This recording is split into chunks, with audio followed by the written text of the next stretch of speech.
dinyalakan api di dalamnya untuk memaksa mereka murtad dari agama Islam. Agama yang disampaikan oleh Nabi SAW dalam kisah ini, itu penduduk tersebut itu beragama Islam, karena mengajak kepada penyembahan kepada Allah Subhanahu wa taala. Nah, namun tidak disampaikan syariat nabinya itu adalah syariat nabi siapa di masa tersebut.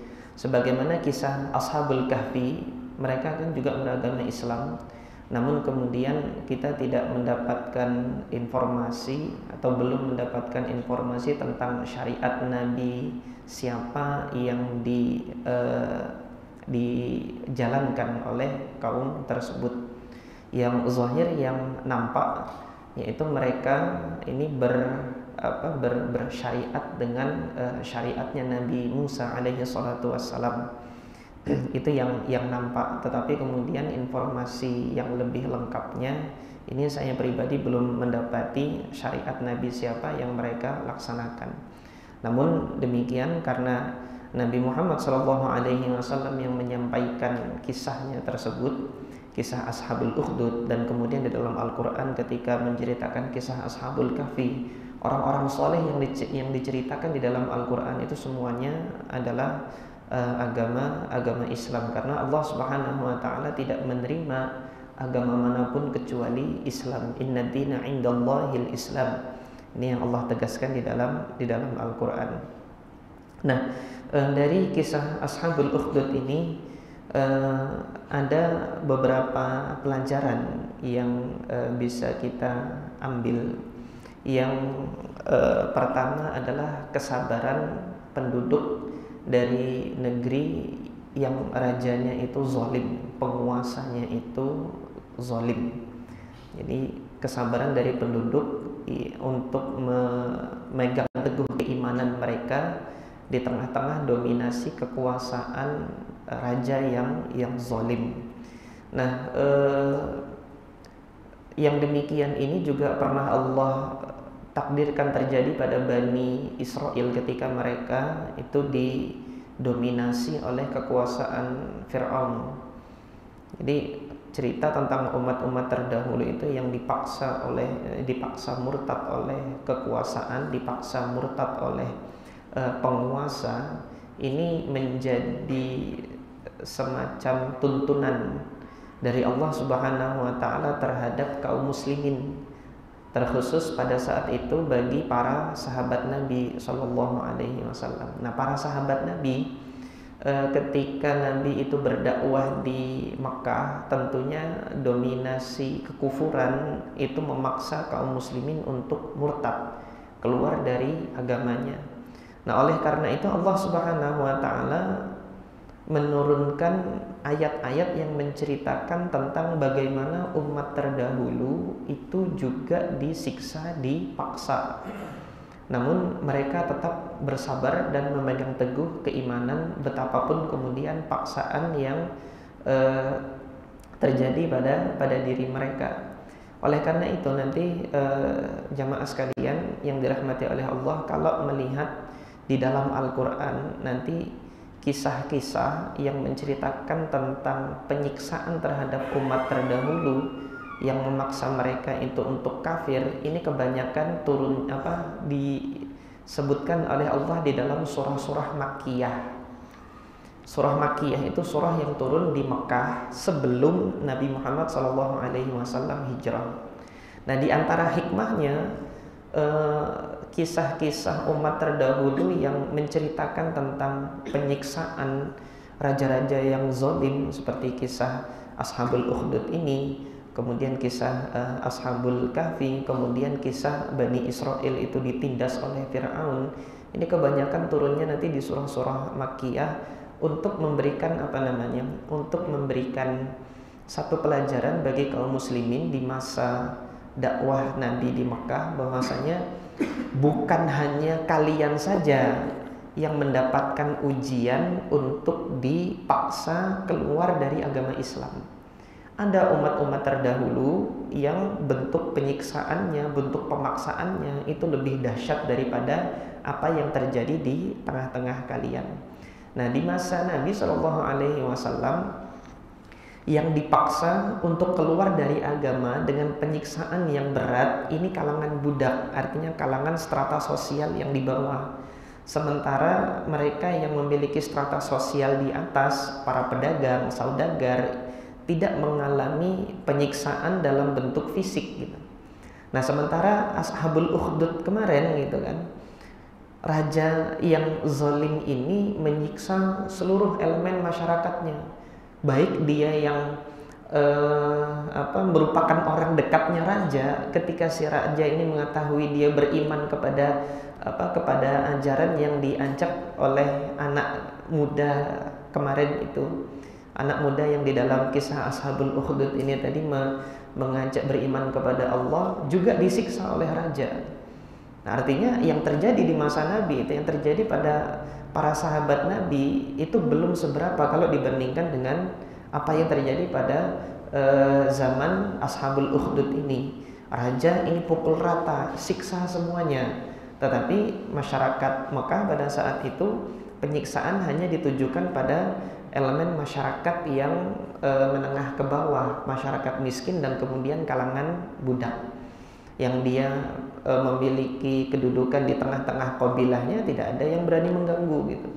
Karena kalau mereka mengganggu satu orang dari anggota kabilah, itu satu kabilah turun. Jadi memang di antara nilai positif yang ada di tengah masyarakat Mekah pada saat itu, ikatan emosional kabilah itu bisa dibawa kepada arah yang positif. Seperti ketika Nabi Muhammad SAW diboikot di tahun 70, di tahun ke-7 kenabian, itu terjadi peristiwa pemboikotan. Jadi orang-orang kafir Quraisy itu sudah kehabisan cara untuk menghentikan dakwah Nabi Muhammad, maka mereka mengancam keluarga Nabi Muhammad, serahkan Muhammad untuk kami bunuh, kalau tidak kami tidak akan melakukan muamalah sosial kepada kalian, kami tidak berjual beli dengan kalian, kami tidak melakukan aktivitas pernikahan, kami tidak menikahkan anak-anak kami dan tidak pula menikahi wanita kalian gitu, dan kami tidak akan bertegur sapa dengan kalian sampai kalian menyerahkan Muhammad untuk kami bunuh. Itu kata orang-orang kafir Quraisy pada saat itu.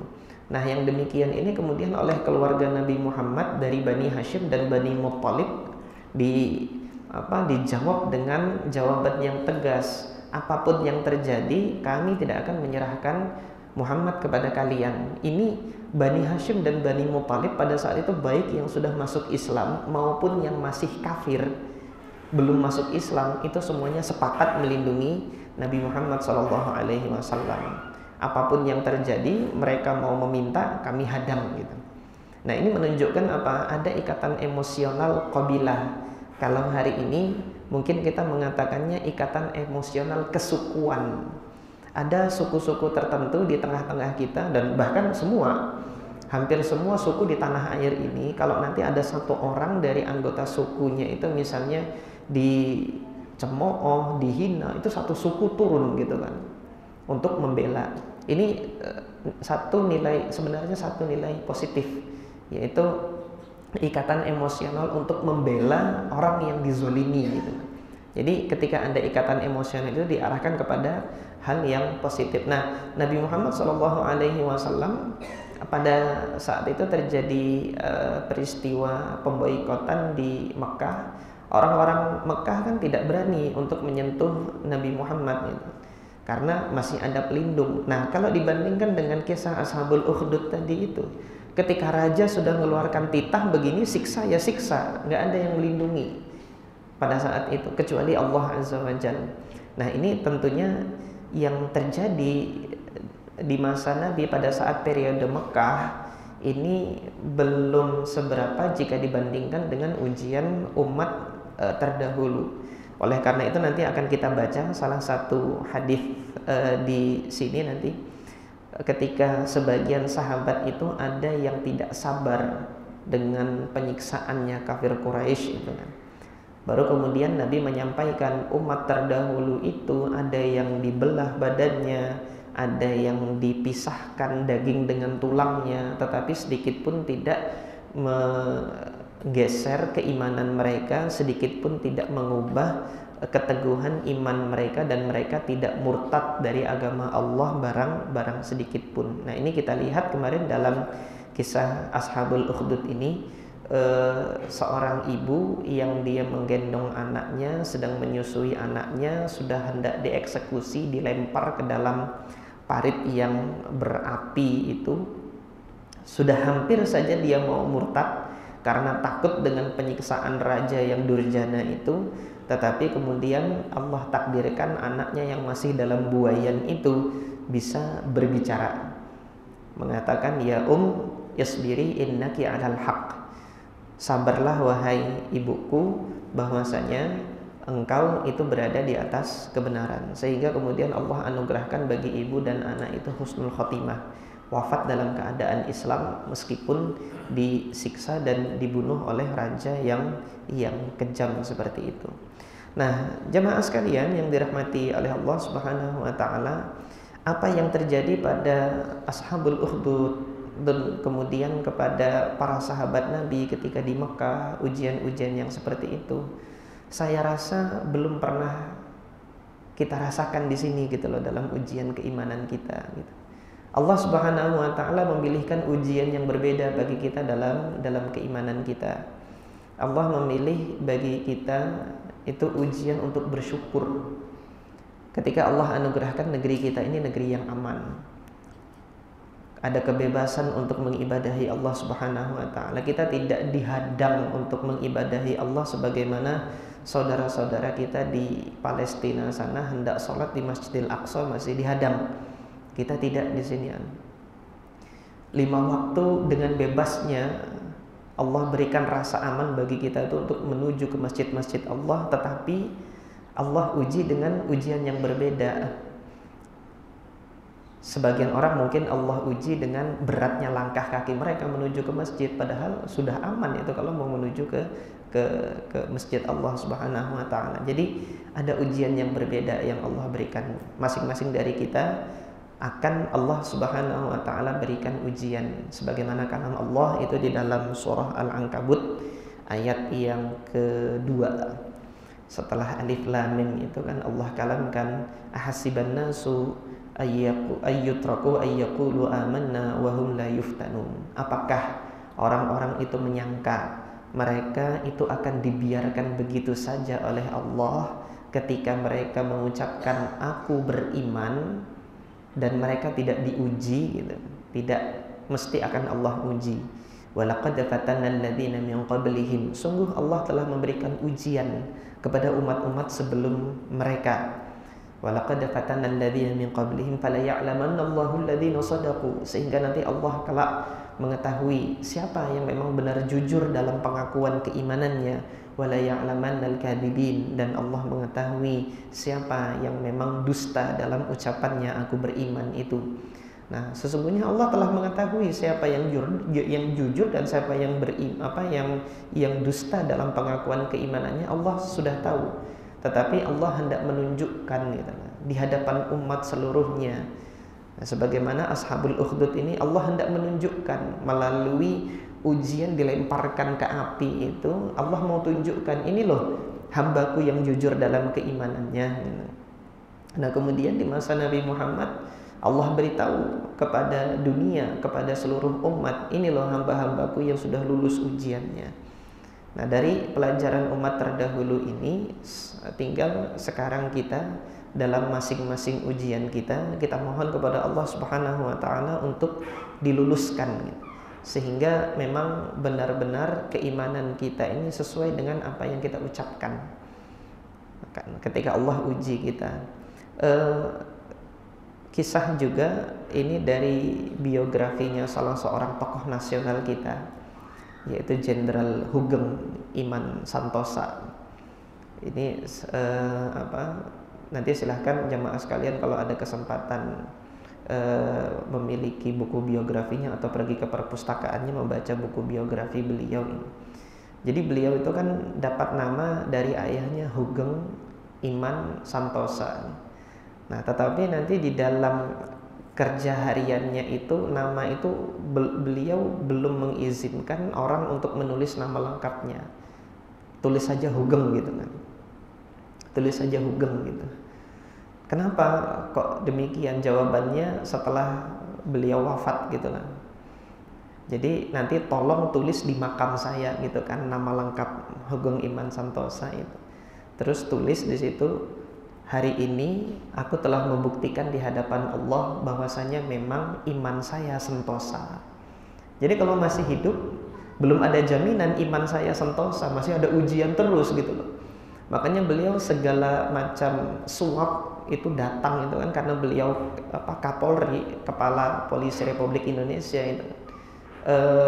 Pengusaha-pengusaha yang dia punya punya kepentingan dalam bisnisnya supaya tidak direcoki sama polisi gitu kan, memberikan suap gratifikasi kepada beliau itu, fasilitas dikasih kulkas, dikasih TV gitu kan di rumahnya itu. Sama Jenderal Hugeng keluarkan semua ini, pemberian ini keluarkan.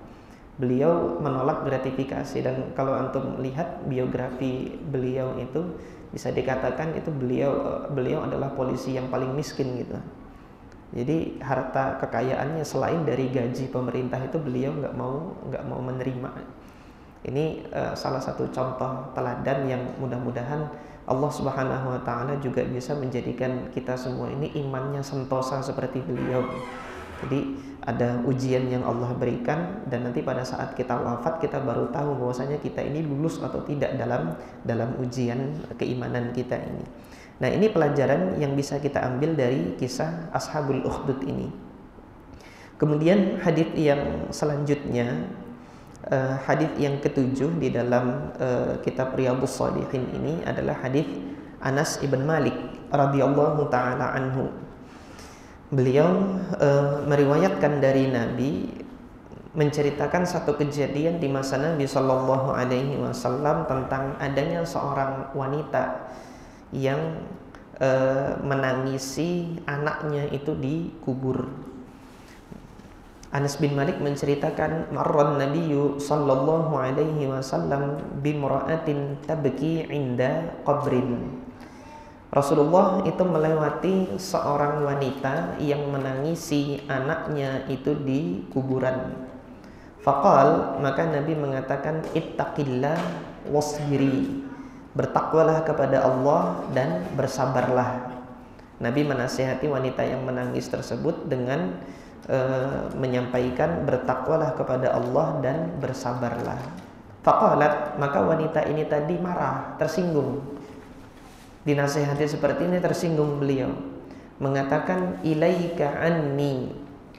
Ilaika anni itu maknanya itu, ilaika itu nasihat ini kepada kamu saja. Anni, jauhkan nasihat ini dari saya, gitulah. Jadi kata-katamu itu untukmu saja, jauhkan kata-kata itu dariku.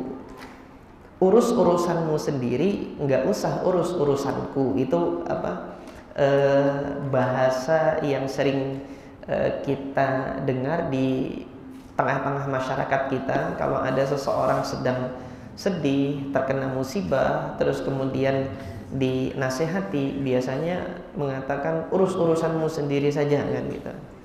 Nah, ini perempuan ini juga demikian. Dia menangisi anaknya, kemudian dinasehati oleh Nabi, dia marah gitu kan. Kemudian wanita ini mengatakan, fa innaka lam tusab bi musibati.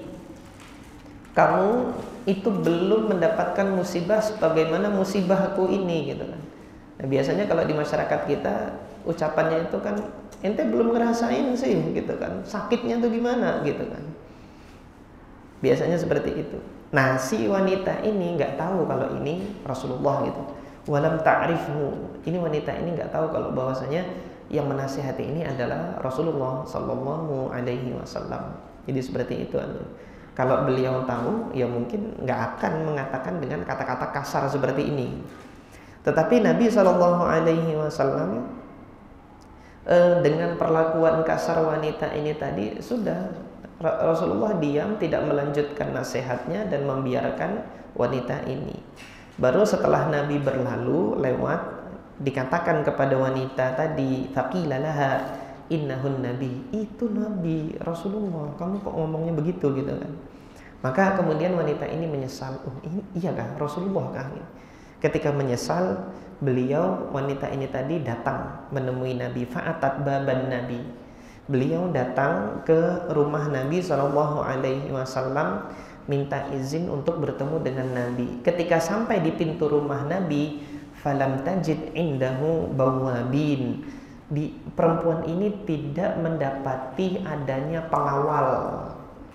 Jadi nggak ada satpamnya rumah Nabi itu, nggak ada satpam yang jaga, nggak ada pengawal yang jaga.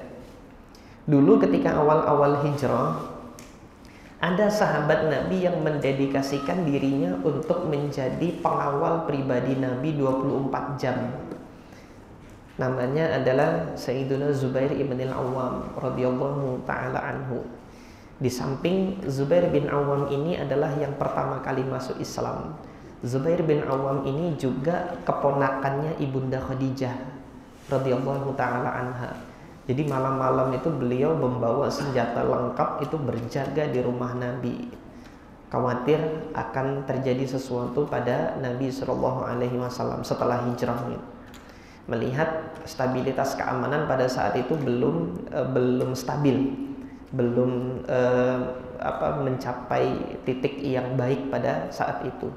Nah, akhirnya berjaga-jaga Zubair bin Awwam ini sampai kemudian Allah turunkan kalam Allah dalam Al-Quran, jaminan kalau Allah yang menjaga Nabi Muhammad, wallahu ya'simuka minan nas, Allah yang menjaga kamu dari gangguan manusia. Setelah turun ayat ini, Rasulullah perintahkan Zubair untuk pulang. Silahkan pulang, kamu istirahat saja, Allah yang sudah menjaga saya. Maka sejak saat itu Nabi nggak ada lagi penjaganya. Maka di dalam hadis ini disampaikan nggak ada penjaga Nabi. Rumah Nabi SAW itu sebagaimana rumah masyarakat pada umumnya, tidak ada penjaganya. Nah, ketika menemui Nabi, perempuan ini tadi mengatakan, faqalat lam a'rifka, saya nggak tahu Anda ini ternyata adalah Rasulullah. Baru kemudian Rasulullah SAW menasihati wanita ini dengan mengatakan, innamas sabru indas sadamatil ula, sesungguhnya sabar yang sebenarnya itu adalah ketika terjadi benturan yang pertama. As-sadamah itu ad-darbu fi syai', jadi pukulan kepada sesuatu, asal sesuatu yang keras. Pukulan terhadap sesuatu yang keras itu kalau kita terjemahkan ke dalam bahasa kita ini benturan. Jadi sabar yang sesungguhnya itu pada saat benturan yang pertama. Tahu dengar ada berita yang menyakitkan, berita yang menyedihkan, pada saat pertama kali mendengar berita itu, ketika itu dia bisa bersabar, mengendalikan diri, menahan dirinya untuk meluapkan emosi, itulah sabar yang sesungguhnya. Tapi ketika sempat marah-marah dulu, ketika sempat mukul-mukul dulu, baru kemudian nyesal, oh iya saya khilaf gitu, itu sabar juga sih gitu kan. Artinya masih bisa sadar, itu ya sabar juga, cuma kualitasnya masih di bawah gitu kan. Kalau sempat marah-marah dulu gitu kan, sempat marah-marah dulu. Nah, kalau sampai mencaci maki dulu, kemudian mukul menghajar orang dulu, nah ini ya sudah nggak sabar kalau begitu. Tetapi ketika terucap di awal, baru kemudian tersadar, kemudian ini masih sabar, cuma kualitasnya di bawah. Nah, sabar yang kualitasnya itu baik, yang sesungguhnya pada saat pertama kali berita kesedihan itu datang, benturan pertama itu datang. Al-hadits muttafaqun alaih. Hadis ini diriwayatkan oleh Imam Bukhari dan Al-Imam Muslim. Dalam riwayat Imam Muslim disebutkan tabki inda sabiyyin laha. Jadi kuburan yang ditangisinya itu adalah anaknya yang mati dalam usia muda. Jadi memang seorang ibu itu kan ketika anaknya itu mati, wafat, Allah Subhanahu wa taala ambil dalam usia muda, tentunya kesedihannya itu mendalam. Tetapi dari hadis ini Nabi SAW menasihatkan kepada kita bahwasanya itu adalah kesempatan bagi seseorang untuk meraih kesabaran yang sedang Allah anugerahkan kepada orang tersebut gitu. Nah, beberapa pelajaran yang bisa kita ambil dalam hadis ini, yang pertama adalah bolehnya kaum wanita itu untuk melakukan ziarah kubur. Dahulu memang pernah dilarang oleh Nabi Sallallahu Alaihi Wasallam. Nah, hadis ini termasuk di antara hadis yang menunjukkan kebolehan seorang wanita itu menziarahi kubur. Nah, jadi dahulu kaum wanita itu pernah dilarang oleh Nabi Shallallahu Alaihi Wasallam. Salah satunya di dalam hadis kuntu nahaitukum an ziyaratil quburi al-ana fazuruha. Secara umum Nabi memang dahulu melarang ziarah kubur. Aku dulu pernah melarang ziarah kubur kepada Nabi. Al-an fazuruha, sekarang silahkan kalian menziarahinya. Kemudian di hadis yang lain Nabi pernah menyampaikan la'anallah zawaratil qubur. Allah melaknat wanita-wanita peziarah kubur gitu. Nah, ini hadis ini ditujukan kepada kaum wanita yang menziarahi kubur karena tradisi masyarakat jahiliyah sebagaimana kemarin pernah saya sampaikan, kaum wanita itu ketika dia menziarahi kubur meratapi. Jadi menangisinya itu dengan meratapi, menyobek-nyobek baju, memukul-mukul pipi. Nah, ini yang kemudian dilaknat oleh Nabi SAW, perilaku yang demikian, karena itu perilaku jahiliyah. Tetapi sekedar menangisi saja. Nah, di hadis ini Nabi SAW tidak melarang dengan larangan yang keras, tetapi menasehati, bertakwalah kepada Allah dan sabarlah. Jadi wanita ini hanya sekedar menangis. Dan kemarin kita telah membaca hadis tangisannya Nabi terhadap cucundanya sendiri tidak menunjukkan bahwasannya menangisi orang yang disayangi ini menjadi hal yang dilarang dalam agama. Tetapi hal tersebut adalah sunnah, bahkan tanda bahwasanya seseorang itu merahmati atau menyayangi orang yang dikasihinya itu. Nah, ini pelajaran yang pertama dari dari hadis ini, bahwasanya tidak dilarang bagi kaum wanita untuk menziarahi kubur. Petunjuknya terdapat dalam hadis ini karena Nabi Shallallahu Alaihi Wasallam tidak melarang wanita ini ketika dia mendatangi kuburan anaknya sendiri. Kemudian pelajaran yang kedua, ketika Nabi mengatakan taqillah wasbiri, ini menunjukkan hirs atau semangat amar ma'ruf nahi mungkar. Nabi mencontohkan kepada kita ketika melihat satu hal yang harus diperbaiki dari seseorang, beliau langsung melakukan perbaikan itu. Jadi melihat wanita ini tadi menangis, ada hal yang harus disampaikan oleh Nabi, yaitu tentang kesabaran. Maka Nabi SAW melakukan amar ma'ruf, yaitu mengajak si wanita ini tadi untuk bersabar, perintah kepada ma'ruf, perintah kepada perbuatan yang baik.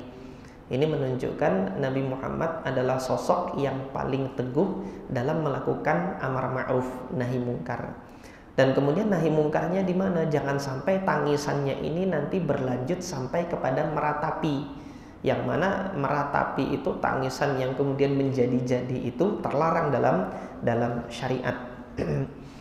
Nah, kemudian pelajaran selanjutnya, sabar itu adalah bagian dari takwa kepada Allah. Makanya Nabi mengucapkan ittaqillah wasbiri, bertakwalah kepada Allah dan sabarlah. Takwalah kepada Allah dan sabar. Kalau begitu, sabar ini adalah bagian besar dari ketakwaan kepada Allah Subhanahu wa taala. Nah, kemudian pelajaran selanjutnya ketika wanita tadi itu mengatakan ilaika anni, sudah ini nasihat buatmu saja, urus urusanmu sendiri, karena kamu tidak belum mendapatkan musibah sebagaimana yang aku alami. Pelajaran yang kita ambil di sini adalah bahwasanya orang yang memerintahkan untuk bersabar, Allah akan menguji kesabarannya terlebih dahulu. Allah uji dulu kesabarannya. Di sini kan kalau sosok bukan penyabar, antum nasihati orang ya, terus yang antum nasihati marah sama antum gitu kan, antum balik marah nggak gitu kan? Dinasihatin baik-baik kok nyolot kayak gini gitu kan. Itu kalau orang biasa, tapi ini Nabi Muhammad gitu loh. Ketika menasihati sabar, maka yang pertama kali diuji oleh Allah untuk kesabarannya adalah yang menasihati itu. Langsung Allah jadikan blek gitu kan, jawabannya itu nyakitin hati banget gitu. Dinasihati malah kemudian kamu belum ngerasain apa yang aku rasain gitu kan. Udah urus urusanmu sendiri saja gitu. Kalau bukan orang penyabar mungkin akan dibalas marah juga gitu kan. Tetapi ini adalah sosok Nabi Shallallahu Alaihi Wasallam yang Allah jadikan sebagai teladan kita dalam kesabaran. Maka Nabi Shallallahu Alaihi Wasallam tidak membalas dengan ucapan yang kasar pula terhadap wanita ini tadi. Bahkan Nabi diam dan mendiamkannya. Nah, pelajaran selanjutnya ketika Nabi mendiamkan bukan berarti Nabi tidak mencegah kemungkaran. Tetapi di sini Nabi Muhammad SAW mengajarkan kepada kita bahwasanya ada saat yang tepat untuk menyampaikan nasihat. Boleh jadi pada saat Nabi menyampaikan nasihat di sini keadaan emosinya belum stabil, ini nasihat nggak masuk gitu loh. Maka ada saat yang tepat di mana nasihat itu masuk, yaitu ketika wanita ini tadi sudah reda emosinya. Jadi bukan berarti ketika mendiamkan itu membiarkan, enggak. Mendiamkan itu menunggu saat yang tepat untuk menyampaikan gitu loh.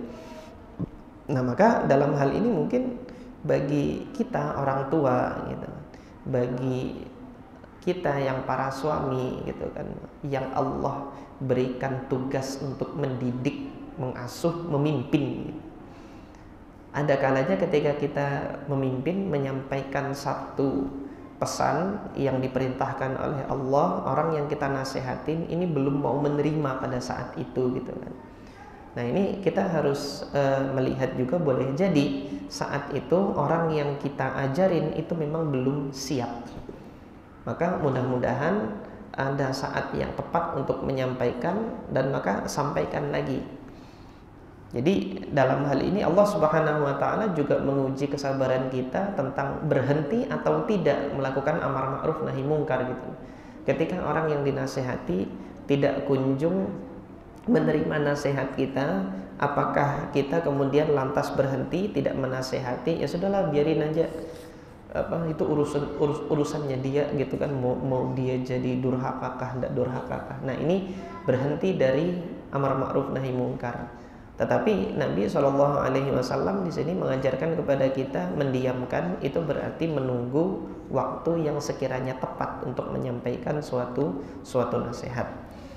Nah, kemudian pelajaran selanjutnya ini menunjukkan kesederhanaan hidup Nabi Shallallahu Alaihi Wasallam ketika beliau ini tidak dijaga dengan pengawal,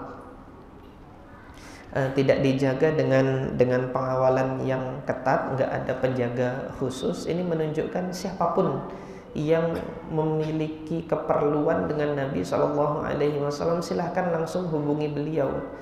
Jadi Rasulullah itu tidak sebagaimana sebagian kita hari ini kan, ada orang-orang yang dikatakan orang penting dia punya ajudan gitu kan, atau punya admin gitu. Kalau mau urusan sama saya lewat admin saya, atau lewat manajer saya, lewat ajudan saya dulu gitu kan. Rasulullah tidak demikian. Siapapun yang ada keperluan dengan Nabi langsung datang kepada Nabi Shallallahu Alaihi Wasallam. Ini contoh teladan dari Nabi Shallallahu Alaihi Wasallam dalam hal Nabi ini memberikan memberikan pengayoman kepada umatnya. Jadi seperti itu. Nah, kemudian pelajaran yang terakhir ini yaitu ucapan Nabi, as-sabru inda as-sadamatil ula. Kesabaran itu pada benturan yang pertama. Yang sampai pada pelajaran ini, ikhlas sekalian atau jamaah sekalian yang dirahmati oleh Allah Subhanahu wa taala, bukan berarti saya yang menyampaikan ini sudah menjadi orang yang penyabar, tidak. Jadi masing-masing dari kita masih berlatih untuk bersabar. Jadi dalam kesempatan kali ini, posisi saya itu bukan mengajari sabar. Jangan sampai nanti dianggap saya ngajarin sabar, enggak. Tetapi di sini posisi saya adalah ayo kita sama-sama mengamalkan apa yang diajarkan oleh Nabi. Nabi yang ngajarin kita sabar. Kewajiban saya menyampaikan hadis ini. Apa yang saya sampaikan itu kan belum tentu sudah saya amalkan secara maksimal. Tetapi kalau saya tidak menyampaikan, dosa saya lebih besar lagi gitu loh. Boleh jadi nanti suatu saat antum dapati saya, loh Ustaz kok marah-marah gitu kan. Tolong nasihatin saya. Ustaz, antum dulu pernah nyampaikan hadis ini gitu loh. Oh ya, jazakallah khairan. Antum ingatkan saya. Terima kasih, jazakallah khairan, antum mengingatkan saya gitu kan. Mohon maaf Pak, saya kelepasan tadi marah ini. Seakan saya lupa dengan hadis ini gitu kan. Jadi mohon saya diingatkan kalau nanti antum dapatin saya tidak sabar dalam satu atau dua hal, karena di malam ini kita sama-sama mempelajari hadis Nabi ini, wasiat Nabi ini untuk bisa bersabar. Oleh karena itu saya minta jamaah sekalian untuk saling mengingatkan, terutama ingatkan saya kalau memang saya tergelincir dalam perkara yang Allah dan Rasulnya itu tidak menyenanginya. Nanti Bapak Ibu sekalian dapati saya tergelincir seperti itu, tolong ingatkan, karena memang manusia ini butuh untuk saling mengingatkan dan butuh untuk saling diingatkan, sebagaimana kalam Allah Azza wa Jalla, wa tawassaw bil haqq wa tawassaw bis sabr. Saling menasihati dengan kebenaran dan saling menasihati dengan kesabaran. Ini saja mungkin yang bisa kita pelajari dalam kesempatan malam hari ini. Subhanakallahumma rabbana wa bihamdika asyhadu an la ilaha illa anta astaghfiruka wa atubu ilaik. Assalamualaikum warahmatullahi wabarakatuh.